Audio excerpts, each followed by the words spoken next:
Hello all the aspirants. इस video में बात करेंगे कि आखिर रिजल्ट इतना लेट क्यों हो रहा है, कौन से फैक्टर्स हैं जिसकी वजह से रिजल्ट डिले होता है। दूसरा, जो भी बच्चे पीएचडी कैटेगरी के अंदर फॉलो इन करेंगे उनके लिए क्या अपकमिंग अपॉर्चुनिटीज हो सकती हैं और क्या उनके लिए भी रैंक लिस्ट आएगी। तीसरा, बात करेंगे कि ongoing PhD admissions for January 2025 session के लिए कहां-कहां से आ चुके हैं, प्लस इस बार के बच्चे जो कट ऑफ क्लियर करेंगे क्या वो फॉर्म फिलअप कर सकते हैं, इसके बारे में डिस्कस करूंगा। एंड द मोस्ट इंपॉर्टेंट, अगर आप बाई चांस जीआरएफ नहीं क्वालिफाई कर रहे इस बार, तो भी क्या आप पीएचडी कर सकते हैं विद स्टाइपेंड, तो आपके लिए क्या अपॉर्चुनिटीज होंगी वो भी डिस्कस करेंगे। तो वीडियो पूरी जरूर देखिएगा।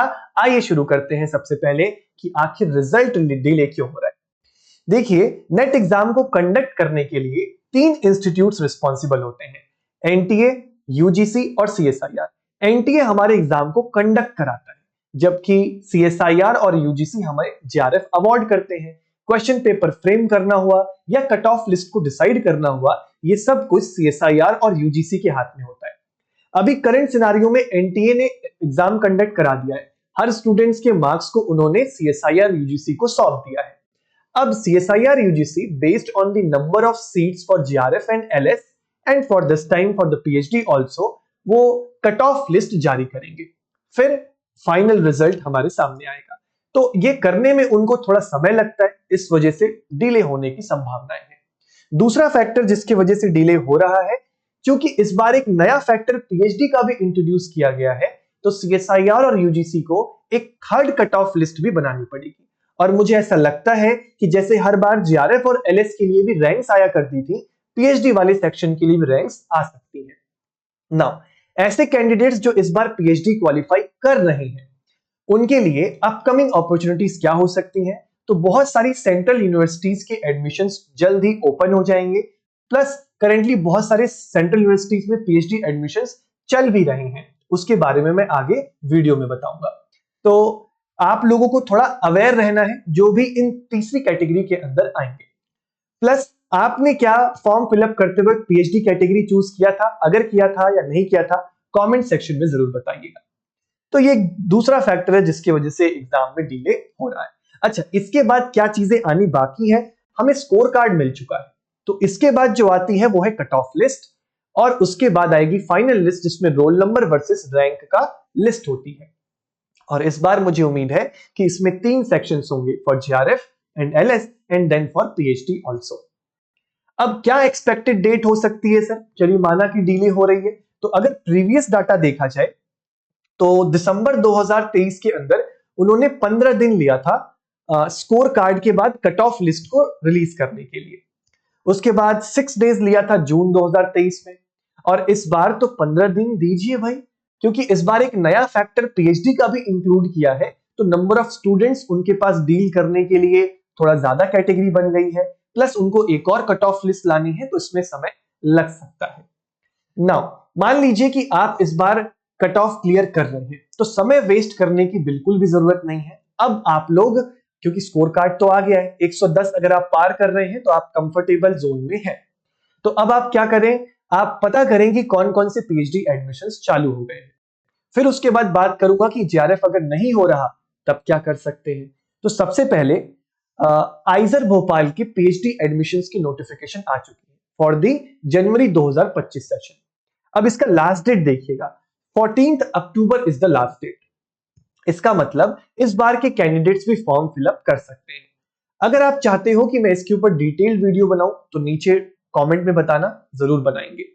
और इसके लिए जो भी जरूरी पीडीएफ्स हैं वो नीचे भी डिस्क्रिप्शन में मैंने डाल दी है, या वेबसाइट के लिंक्स भी नीचे आपको डिस्क्रिप्शन में मिल जाएंगे। अब इसमें हमारे केमिस्ट्री सब्जेक्ट के लिए आ चुका है, तो इस बार के जो कैंडिडेट्स क्वालिफाई करेंगे वो इस फॉर्म को फिलअप करें, उनको स्टाइपेंड दिया जाएगा। ऑफ कोर्स जीआरएफ का स्टाइपेंड मिलेगा। मान लीजिए ऐसे कैंडिडेट्स जो जीआरएफ नहीं क्वालिफाई करेंगे और वो आईआईटी गांधीनगर के इस पीएचडी एप्लीकेशन का फॉर्म फिलअप कर सकते हैं।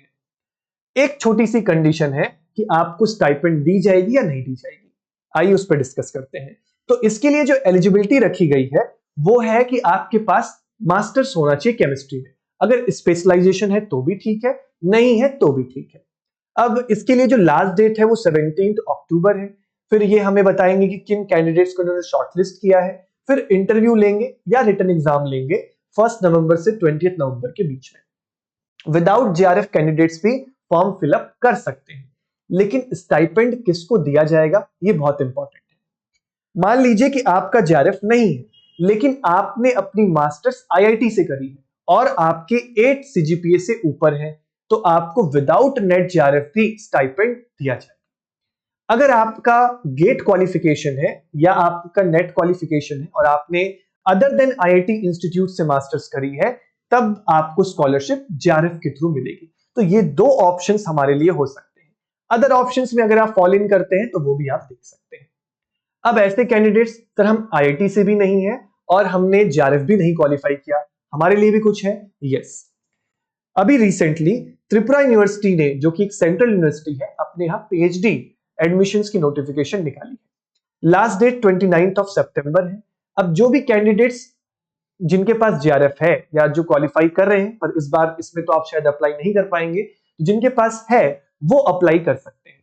अब जिनका नहीं है वो क्या करेंगे, तो उनको ये रिसर्च एलिजिबिलिटी टेस्ट जो RET 2024 है, इसको क्वालिफाई करना होगा, जो कि त्रिपुरा यूनिवर्सिटी ही कंडक्ट कराती है।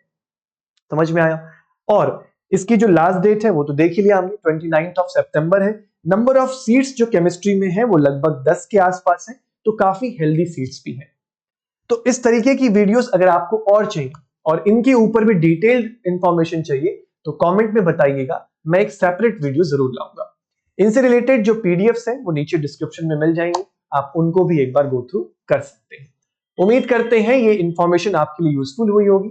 अगर आप पीएचडी वाली कैटेगरी में आएंगे तो इन टॉपिकों से थोड़ा अवेयर रहिएगा और आप पीएचडी करने के लिए डिफरेंट सेंट्रल यूनिवर्सिटीज की जो नोटिफिकेशंस आ रही हैं उसमें भी अप्लाई कर सकते हैं। समय वेस्ट नहीं करना है आपको। अगर वीडियो पसंद आई हो तो लाइक जरूर करिएगा, चैनल पे नए हैं तो सब्सक्राइब जरूर करिएगा। Thank you so much and happy learning.